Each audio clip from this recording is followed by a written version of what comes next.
시간이 많이 지나는 바람에 토론 시간이 아주 좋아졌는데, 약간 늦게 시작한 관계로 한 15분, 9시 한 15분 정도까지 진행하는 걸로 하고요. 들으신 분들 중에서 질문, 일단. 진행할 거. 하고 싶은 일. 저분들한테도 물어봤어요. 네? 아니요, 여기가 우선이. 코로나7이 되었기 때문에 저희는 그냥 옵션일 뿐이고, 실제 일자리가 풀어주기도 하고, 마지막으로 시작된다는 기회를 드렸습니다. 없어요? 그럼 제가 한마디를 하고 싶은 게 있는데, 일반적으로 이제 주류 우리나라 언론의 보도가 상당히 문제가 있고, 심리적인 건 둘째 치더라도, 적당히 이제 객관적인 것처럼 하는 언론조차도 사실은 중요한 사실들을 이제 빼놓는데, 그게 뭐냐면, 일단 부분 이제 좀 얘기는 나오는데, 저는 좀 그 부분들이 더 정확히 설명되어야 된다 보는 게 뭐냐면, 일단, 기본적으로, 오늘도 이제 피에로 얘기까지 나왔는데, 피에로의 핵심 정파인 파타에 대한 게 좀 빠져있죠. 아까 이제, 피에로가 64년에 결성돼서, 오슬로 가기 전까지는 이제 무장투쟁을 포함한 모든 이제 투쟁을 하면서, 투쟁을 통한 이제 그 해방과 이제 어떤 형태든 간에 독립국가의 건설이라고 하는 그 투쟁을 해왔던 거고, 오슬로 꺾인 거죠. 근데 이제 여기서 이제 변수가, 그러니까 이 부분하고 나중에 하마스를 연결하는 고리가 저는 이제 그 인티파다라고 보거든요. 왜냐면 이제 그 피에로는 사실 이제 피에로하고 파타는 그러니까 서한이나 이제 가자 주민 입장에서는 그러니까 같은 동포긴 하지만 그러니까 거기에 거주한 게 아니라 뭐 레바논이라든지 해외파죠 사실은. 해외파고 그다음에 하마스는 이제 말하자면 뭐 거슬러서는 이제 무슬림 브라더후드하고 관련이 있다라고 얘기를 하지만은 그거보다는 사실 이제 그 가자의 현실과 좀 밀착되어 있는데, 그러니까 이제 피에로가 무장투쟁을 포기하고 정치적 해결을 찾는 과정에서 바닥에서부터 그러니까 이제 하마스가 인티파다 주도한 건 아니지만 이때 투쟁에 이제 오버탄 거죠. 1차 인티파다의 결과물로서. 그렇지, 결과물. 그러면서 이제 이게 인티파다가 1차가 아니라 1차, 2차, 그러니까 이제 그 이후에는 이렇게 1차, 2차보다는 규모가 작기 때문에 뭐 3, 4차 등등등 하는데 이제 이게 이제 아까 얘기한 이스라엘의 이제 아파르트 추상적 개념인데 일상적으로 그러니까 말살 정책들이 이제 시행되는 거에 대한 정황이란 말이에요. 정황에서 그러니까 이제 속대 얘기하면 파타는 떠 있는 조직, 명망가들 조직, 그리고 인정해주는 조직이지만 그 바닥에서 자기랑 같이 움직였던 조직들은 이제 하마스라. 그래서 이제 그 언론에서 절대로 얘기 안 하는 게 그러니까 하마스가 극단주의 세력이라는 표현만 하는 거지 형성하는 과정에서 얼마만큼 이제 팔레스타인 피팅 민중과 융합되어 있는지, 얼마만큼 또 이제 지지를 받고 있는지. 사실 이제 2006년 총선 결과에서 하마스 승리했는데, 그러면 서한 포함해서 하마스를 구성해야 되는데, 1차 파타가 반대하고, 이스라엘이 반대하고, 미국이 반대해서 뒤집어놓은 거예요. 그래서 이제 하마스는 그때부터 이제 어쨌든 그 전부터도 어쨌든 제거하기 위해서 이제 뒤집어서 결국은 거꾸로 이제 가자에 못버리게 된 거죠. 그렇다고 해서 서한에 이제 그 하마스 지지한 세력이 없는 건 아니죠. 다른 형태의 그러니까 서한에서도 파타에 대해서 비판하는 파타를 지금 현재 상태에서 요약한 딱 두 단어는 무능 부패 이거거든요. 그러니까 이제 이국가든 삼국가든 일국가든 거기에서 미국과 이스라엘이 상정하는 파트는 파타밖에 없단 말이에요. 그리고 이거는 안 하겠다는 얘기가 똑같은 상황이 된 거죠. 그래서 이제 언론들이 이런 얘기들은, 그러니까 제가 볼 때 뭐, 그때 진보적 세력들 내에서도 이런 얘기를 슬쩍슬쩍 이렇게 정확히 다루지 않은 거로 인해가지고, 하마스의 공격을 동의하지 않는다는, 그거 동의하지는 않는데, 그렇다고 해서, 팔레스타인 민중의, 일체화되어 있고, 그러니까 뭐, 압도적 지지를 받고 있다는 이 사실을 다 이제 누락시켜버려요. 그러니까 이제, 크게 보면 이제 이쪽에서는 그게 누락이 돼 있고, 그 다음에 두 번째로는 이스라엘이 나쁘다고 요구 많이 하는데, 구체적으로 얼마나 나쁜 짓을 많이 하는지에 대한 것들이 뭉뚱그려져서 누락되고, 두 가지의 이제 핵심적인 그러니까 사실들이 누락이 되다 보니까, 양비론, 첫 번째는 양비론이고, 두 번째는 현실적, 그러니까 현실 대안이 없다고 하는 이런 상황으로 이제 비교되는 것이 아닌가 이런 생각이 듭니다. 그러니까 이제 이거는 사실은 한국 사람들은 사실 우리보다도 참 위험한 게, 그러니까 의외로 그 성지순례라는 이름으로 한국 기독교인들이 이스라엘 엄청 많이 가요. 이번에 피해자가 안 나온 게 그전부터 상황이 있었으니까 안 나왔을 수도 있긴 한데, 그러니까 이제 이들의 이제 그 정치적인 견해도, 그러니까 이제 한국의 소위 기독교인들이 전폭적으로 친이스라엘 정책에 대한 것을 하기 때문에 사실 이제 언론들 같은 경우도 그 부분에 대해서 대단히 이제 조심스럽게 접근한단 말이에요. 그렇게 하다 보면 결국은 다 빠져버리는 거고, 이제 하마스는 극단주의밖에 없고, 하마스가 사실은 이제 그 버림받은 팔레스타인인들에게 아래에서부터 그 자선도 그 조직하기 위한 것처럼 이렇게 왜곡을 하잖아요. 조직 사업을 극단 원리주의로 조직하기 위한 그런 정치적 술수 정도로 하는데, 그러면 그 현실을 완전히 왜곡하는 거죠. 그러니까 이게 이제 이스라엘에 그만큼 악독한 정책과 악행들이 있었기 때문에 그 만들어간 거지. 거꾸로 이제 예를 들어서 IS 원리주의자들이, 극단주의자들이 CIA가 만드는 것처럼 하마스는 제가 봤을 때는 99%는 이스라엘 작품입니다. 이스라엘이 모든 걸 다 제공해줬기 때문에 그런 형태까지 만들어낸 게 아니냐, 이런 거죠. 그래서 일단 아까 이제 하나, 그러니까 최재형 동지가 이제 노동당도 마찬가지다 그랬는데 좀 역사적으로 볼 필요했던 생각이 들어요. 그러니까 지금은 그러니까 이스라엘의 노동당은 이스라엘 건국과 뗄 수 없을 만큼의 중요한, 그러니까 좌파들도, 소련까지 포함해서 좌파들도 이스라엘 건국에 상당한 문제는 있었지만 상당히 기본이 있는 과정에서 이제 현재 이스라엘을 보게 되면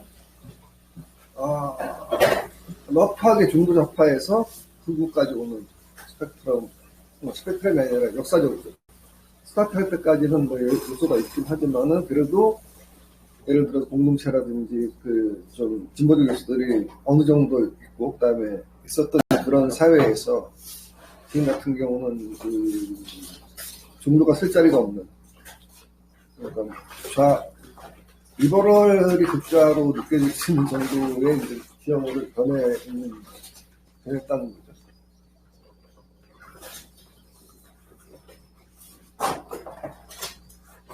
그래서 마지막으로 하고 싶은 얘기는 이제 어쨌든, 그러니까 지금 현재 이제 팔레스타인 자치정부도 이게 되게 그 팔레스타인 자치정부와 파트가 되게 이상한 존재라고 하는 거죠. 팔레스타인 자치정부는 그 영어로는 팔레스타인 오토리티에 그냥 이름도 국가, 이렇게 나라도 아니거든요.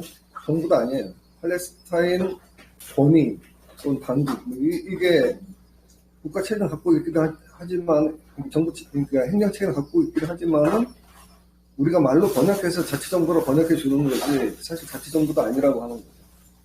그 다음에 그 경계라고 하는 거는 어떤 룰이 있는 게 아니라 이스라엘만이라고 하는 이런 상태에 있는 거고.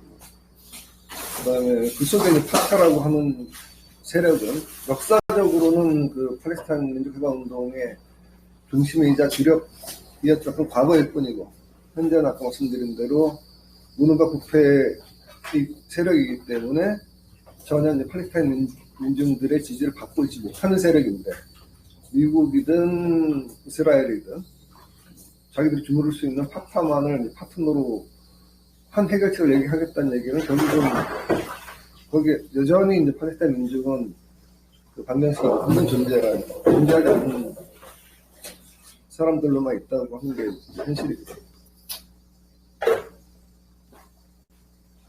제 생각을 간단히 언급드렸습니다.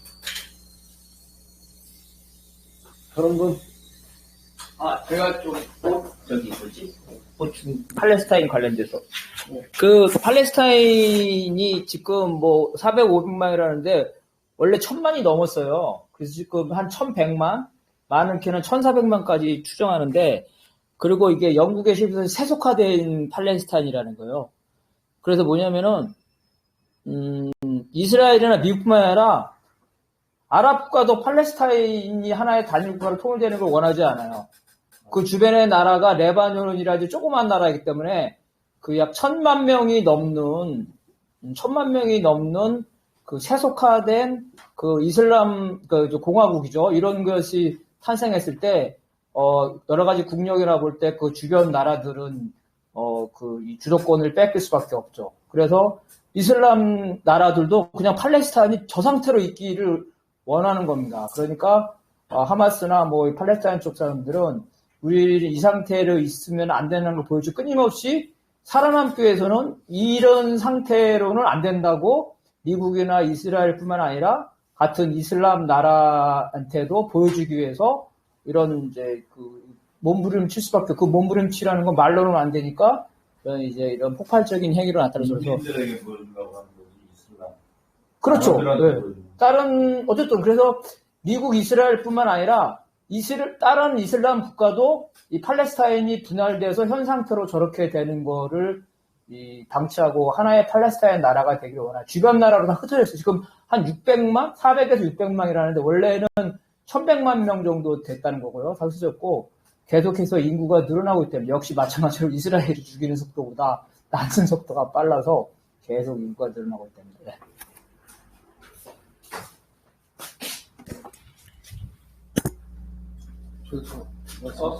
하세요, 진행하세요. 얘기할 수 있죠. 말씀하실 분들, 제가 열어놓을 테니까 말씀하실 분들 있으면 말씀하세요. 손을 흔드세요. 두 분만. 네. 시간이 조금 돼서, 두세 분만 2분씩 말씀하실 분 손 드세요.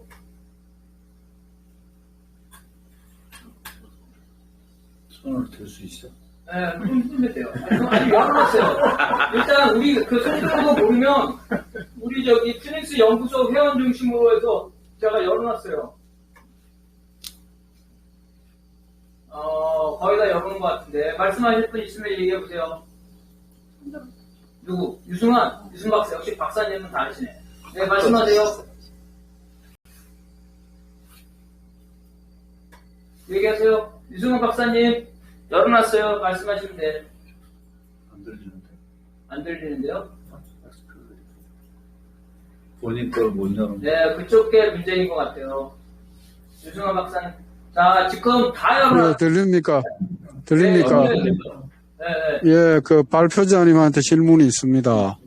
아마 팔레스타인하고 이스라엘 안에 우리가 흔히 말하는 좌파들, 뭐 사회주의자들, 그러니까 그런 그룹들은 없는지, 꼭 그 민족 종교 문제로만 대립으로만 나타나는데 내면에 이렇게 이스라엘하고 팔레스타인 안에서도 뜻을 같이 하는 그룹들은 없는지 그런 게 좀 궁금합니다.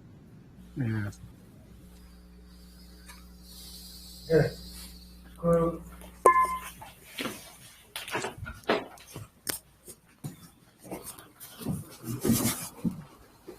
네. 당연히 있죠.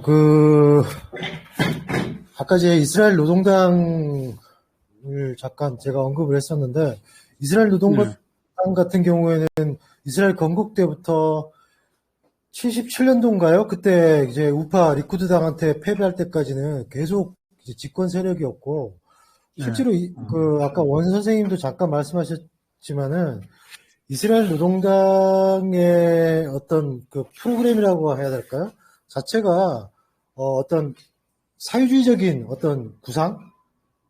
뭐 그런 거였습니다. 그래서 실제로 80년대까지만 해도 뭐 프랑스나 이런 데 좌파 사회당, 프랑스 사회당이나 이런 데서도 이스라엘에 대해서 굉장히 많이 지지를 했었죠.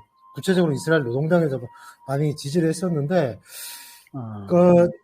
제가 아까 이스라엘 사회가 점점 이제 극우화되고 있다고 말씀드렸지 않습니까? 그런 네. 과정에서 지금 이스라엘 노동당 같은 경우에도 얼마나 쪼그라들었냐면, 작년 11월 달에 그 선거 총선 때 이스라엘 노동당이 단 4석을 얻었어요. 120석 중에. 그러니까 수십 년 동안 집권했던 정당임에도 불구하고 이제는 단 4석이면 정말 소수 중에 소수 정당이거든요. 소수 정당으로 네. 전락했고, 그 노동당뿐만 아니라 이제 좌파 세력들이 분명히 존재하기는 하는데, 예. 올해 이제 사법개혁안에 반대하는 그런 그 대규모 민중 시위나 이런 데서도 실제로 제가 생각하기에 큰 영향력은 거의 발휘를 못한 것 같습니다. 오히려 그 과거에 이제 집권 세력들 중에서 지금 현재 우파 집권 연정에서 떨어져 나가거나 거기서 배척당한 사람들이 오히려 시위를 주도를 할 정도로, 이스라엘 좌파 같은 경우엔 제가 알기로는 굉장히 많이 좀 입지가 좁아져 있는 상황으로 알고 있고요. 그 다음에 팔레스타인 같은 경우에도 보면 다들 이번에 하마스만 주목하지만 하마스랑 같이 공격을 감행한 조직이 있습니다. 팔레스타인 PFLP라고 있거든요. 팔레스타인 민족해방 전선이라고 있는데, 이 팔레스타인 민족해방 전선 같은 경우 기본적으로 사회주의를 지향하는 조직이고, 아랍 사회주의 그 세력이었습니다. 그리고 정당이기도 하면서 정치 세력이기도 하면서 또 자체 이제 군사 조직들을 갖고 있고요. 그래서 그 외에도 이제 민간에서 이제 어떤 사회주의 성향이나 좌파 성향의 그룹들은 팔레스타인 내에서는 좀 적지 않은 걸로 알고 있는데, 일단 팔레스타인 내에서는 또 하나 이제 지금 문제가 뭐냐면, 워낙 이제 이스라엘의 억압과 차별, 점령이 심각하다 보니까, 일단 어떤 그 사회주의 정책 프로그램 이런 부분들에 대해서는 크게 고민하거나 실험을 하거나 사람들끼리 논의할 수 있는 분위기가 전혀는 아니지만은 형성이 안 돼 있는 것 같아요. 그리고 그 서한지구 같은 경우에는 오늘 제일 많이 나온 얘기 중에 하나가 아까 제 발제 이후에 나온 보니까 이제 파타에 대해서 많이 얘기하는데, 팔레스타인 자치정부를 이끌고 있죠. 사실 파타 같은 경우에는 저는 이제는 팔레스타인을 배신한 괴뢰 정부라고 생각을 합니다. 그러니까 앞잡이 정부죠. 그래서 단적인 예로 지금 현재 서한지구에 있는 팔레스타인 주민들도 가만히 있지 않을 거 아닙니까? 계속적으로 이제 가자지구에 있는 주민들과 이제 연대해서 계속 시위를 벌이고 하는데, 그 사람들을 이스라엘 군경보다도 앞장서서 지금 체포하고 진압하고 하는 역할을 하는 게 팔레스타인 자치정부거든요. 그래서 근데 팔레스타인 자치정부가 하는 악행이라고 해야 될까요? 악행 중에 하나가 바로 이제 팔레스타인 서한지구 내에서의 어떤 다양한 정치 세력들의 다양한 목소리들을 억압하는 것. 그래서 그 사람들을 대거 체포하고, 그래서 정치범으로 자기들이 지금 팔레스타인 자치정부가 수감하고 있는 그 정치범 자체가 몇천 명이 되고요. 그 중에서 일부는 이스라엘에 넘깁니다. 정치범으로. 그 정도로 이제 자신들의 어떤 이렇게 입지, 정치 권력을 공고하게 하기 위해서 다른 어떤 사회적인 목소리들을 철저하게 억압하고 있는 그런 상황이다. 그래서 이제 아무래도 좌파 세력들이나 이런 사람들이 독자적인 목소리를 내기는 팔레스타인 내에서도 되게 힘든 상황인 거죠. 제가 알기로. 이스라엘 좌파하고 연대도 불가능하네요, 현실적으로. 이스라엘 안에서 이스라엘 좌파들과 팔레스타인 좌파들의 연대도 불가능한 거네요, 현실적으로는. 실제로 그런 시도들은 있는데요. 근데 이제 좌파끼리의 연대라기보다는 이제 어떤 네. 그 시민사회 네. 그리고 이스라엘 내에서도 그 진보적인 어떤 지식인들이나 아니면 피스나우 같은 평화운동 단체들이 있습니다. 그러니까 이스라엘의 팔레스타인 점령에 대해서 반대하는 활동들을 하는 사람들이 꽤 있습니다. 그래서 그 뭐 불과 몇 년 전까지만 해도 그 사람들이 집회를 하면은 막 몇만 단위로 모이기도 했었거든요. 근데 참 이스라엘 내에서 아마 지금은 더 힘든 상황일 겁니다. 왜냐하면 그 사람들 자체도 이스라엘 내에서 극우 세력들의 테러에 그 표적이 되어 있고 실제로 암살당한 사람들이 굉장히 많습니다. 그 지식인이나 심지어 이스라엘 내 좌파 국회의원들 중에서도 암살된 분들이 있고요. 하다못해 뭐 이차크 라빈 총리 같은 경우에는 뭐 정통 좌파도 아니었는데도 불구하고 팔레스타인과의 어떤 협정, 오슬로 평화협정을 이끌었다라고 해가지고 암살당하고 그랬지 않습니까? 근데 지금 특히나 이번에 막 그런 하마스 공격이 있고 이런 분위기에서는 이스라엘 내 좌파들이 참 사회적으로 어떤 목소리를 내기가 정말 거의 뭐 목숨을 걸어야 되는 그런 상황이 아닐까 하고 생각이 듭니다. 근데 그런 연대의 움직임들은 끊임없이 있어 왔고 지금도 있는 걸로 저는 알고 있습니다. 예. 말씀 잘 들었습니다. 감사합니다. 네.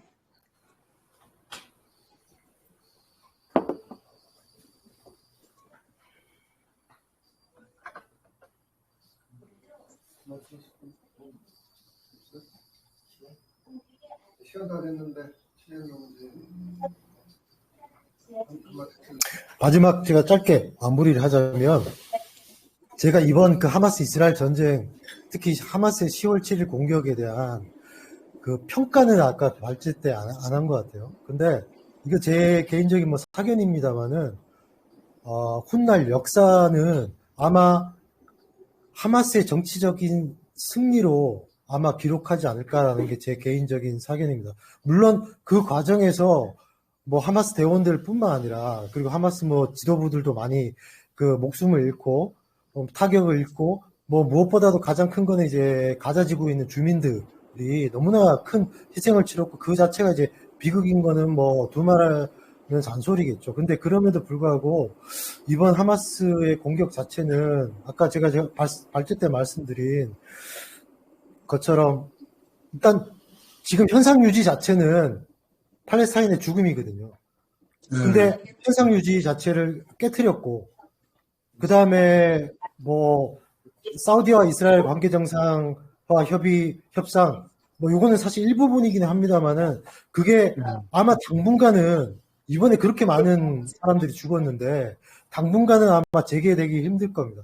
근데 그뿐만 아니라 아까 아브라함 협정처럼 아랍권에 있는 다른 국가들과 이스라엘과의 관계 정상화 노력도 지금 이런 상황에서 어떤 아랍권 정부가 이슬람 국가 정부가 이스라엘과 관계 정상화를 추진하겠다라고 할 수 있겠습니까? 그죠? 그런 부분에 있어서도 하마스는 일정 정도 성과를 거뒀고 무엇보다도 국제사회에서 미국 같은 경우에도 미국 주류 세력들 그동안 이제 이스라엘을 가장 중동에서 지배 전략의 핵심 축 미국의 중동 지배 전략에서 3대 축은 저는 이스라엘, 사우디아라비아, 이집트라고 생각을 하는데 그 중에서도 가장 핵심 축이 이스라엘인데 이스라엘을 일방적으로 지지하기가 점점 더 부담스러운 상황이 생겨왔고 이번엔 특히나 더 그렇습니다. 그죠? 만 몇천 명이 되는 사람들을 그렇게 이스라엘 일방적으로 학살하는데 이거를 일방적으로 계속 두둔해주기가 너무나 부담스러운 거고 국제사회 내에서도 이번에 뭐 미국이나 영국 같은 경우에는 뭐 그 한 번 모이면 막 몇십만 명 거의 100만 명 가까운 사람들이 모여서 이스라엘의 그 가자 공격을 규탄하는 시위를 했지 않습니까? 그래서 국제사회 내에서도 이스라엘이 점점 더 고립되는 효과를 만들었다. 그래서 마치 과거에 남아프리카의 아파르테이트 정권이 결국은 영원할 것 같았지만 결국은 무너졌듯이 이스라엘을 국제사회 내에서 점점 더 고립화시키면서 공경에 처하게 만들었다. 그래서 뭐 그런 측면에서 봤을 때 훗날 역사는 이번에 하마스의 공격이 뭐 잔인하고 폭력적이고 뭐 많은 대가를 치르고 뭐 이런 건 논외로 치더라도 정치적으로는 결국은 하마스의 승리로 기록하지 않을까라는 게 제 평가입니다. 네, 이상입니다. 네, 장시간 고생 많으셨습니다. 토론을 마치도록 하겠습니다.